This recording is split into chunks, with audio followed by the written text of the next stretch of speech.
Welcome to Tales and Truths, beautiful animal lovers. This is Maria. I run this channel.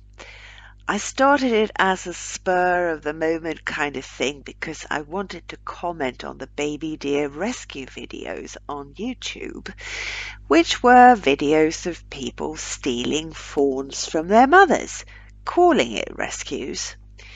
These videos were popular and got a lot of likes and comments while essentially putting animals at risk for ad revenue. The video that I made got a little bit of traction, so I decided to keep on going. Making videos about animals, you sort of have to be active on a micro level, on a meso level, and on a macro level. The micro level is where we zoom in on individual animals. We tend to feel those stories a lot, getting insight into a fate of an animal and possibly its owner. On a meso level, it's about species of animals. It's about things going on with different kinds of animals, often terrible things that need attention. But then, of course, there's also the macro level, which, for example, involves the planet that we all live on, the one that we share with all the animals. And it doesn't come as news to many that this planet is undergoing change. I have a background as an animal lover since all my life. It's been on that path. Another area of life was journalism. Now, I have been writing articles for a few decades. I have focused on interviews, doing 1,000 interviews with interesting people, mainly music artists and musicians. This was something I stumbled into, and I wasn't able to give up until nearly all the musicians that I care for were gone. I haven't written many articles about animals over the years and not touched on the topics I touch on here on a micro, meso or macro level much. However, I have been reminded of what it was sometimes like to do something journalistic about animals compared to interviewing artists. Artists are very used to being interviewed in many cases. They do an interview and they move on. That said, I ran a music platform for many years where musicians went deeper into talking about their craft, etc., than in most interviews, and in some cases even wrote the articles themselves. It was a popular platform, but in the end it was too painful to look at, as many of my friends featured on there have passed on. That said, the platform started because of an idea I had about journalism concerning dogs. I started a dog breeders panel where a few esteemed dog breeders were to answer questions about dogs from the general public. Dog breeders writing journalistically turned out to be quite the adventure, and when a large dog platform wanted to buy the dog breeders panel, I was quick to say yes. It was such a big platform that they could just as well have started a dog breeders panel, not minding me, but they were kind enough to buy the idea of me for a very small sum. The idea that the people in the article wrote the article themselves had thus been born and was transferred over to musicians, which was something I devoted myself to for over a decade, after having done many music interviews for printed media and online prior to that. The idea of cutting the journalist out of the article as much as possible was very appealing to me, leaving it all up to the people who really knew what they were talking about and had a lot of great information to part with. Over the years, I did do a few articles on other topics besides music. I even did a few dog-related interviews for magazines, such as an interview with Victoria Stilwell and a few other interesting people. Of course, I have been accustomed to having a larger audience for the material than I currently have here on this channel. But I really hope that it will grow and that you, beautiful animal lovers, find this channel and feel at home here. Because I can make videos, but that's nothing without you. And I do hope that we can build a community here in the long run. And whatever the case, this is what I want to talk about now.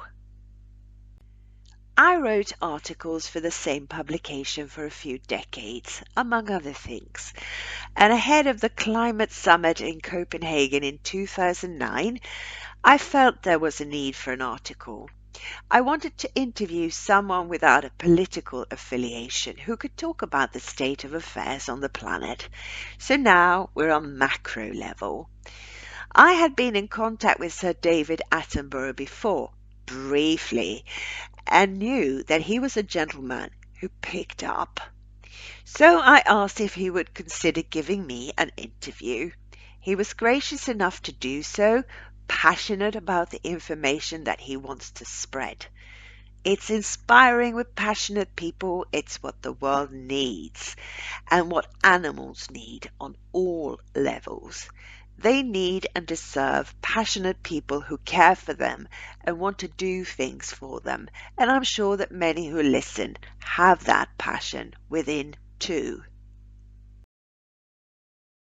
It was a good interview, and although it's a few years old now, what Sir David Attenborough communicated is still valid.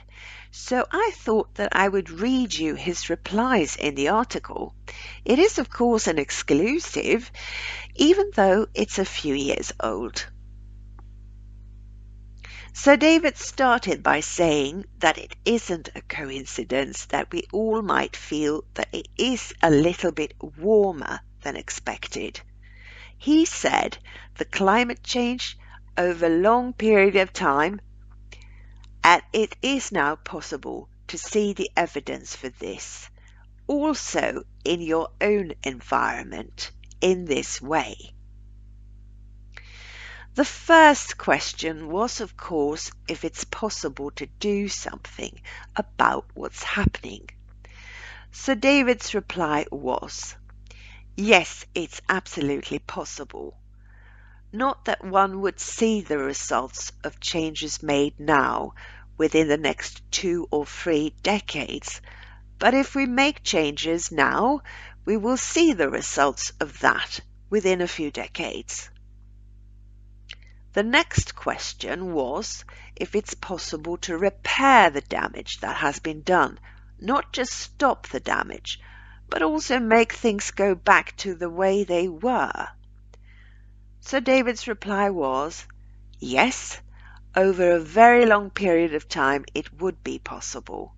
Us who are alive now wouldn't see the result, but it is possible.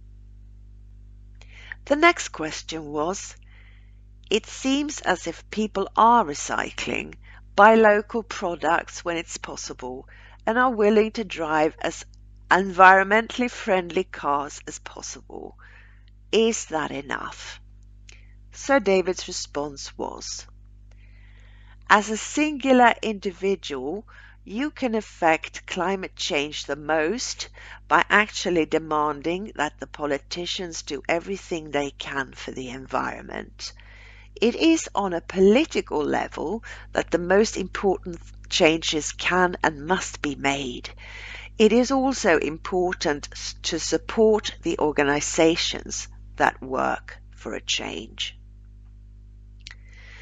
The next question was, should the people who live near a beachfront consider selling their house within the next few decades? Sir David's response was, yes, the water levels will rise, so it's a relevant thought. The next question was, it is said that there might be new migration streams, that southern Europe, for example, will be inhabitable and that there will be migration streams going north. Is this true? Sir David's response was, yes, this will also happen. The next question was, without pointing fingers, who are the worst culprits under the circumstances? Is it the agricultural parts of society? Is it tourism? Is it the handling of the waste in the world that is the biggest problem environmentally when it comes to making change? So David's response was, the most fundamental problem behind all this that you just mentioned is the population growth. There are 3 times as many people on the earth now as when I started making television programs. And they must live somewhere, so more and more land has been taken for living space. They must eat, so more and more land has been changed into agricultural land. They must throw their garbage away somewhere, and so on. The final question was, what role do you think that the media has in all this?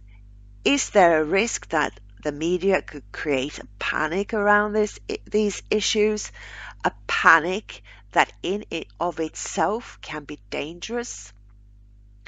Sir David's response was, I don't believe that media has a specific role in this. The media is part of the general public, where people vent their opinions. I don't like the thought of directives dictating to the media how the media should act on this matter or any other matter. Thank you so much for listening. Please like and subscribe. That really helps this new channel.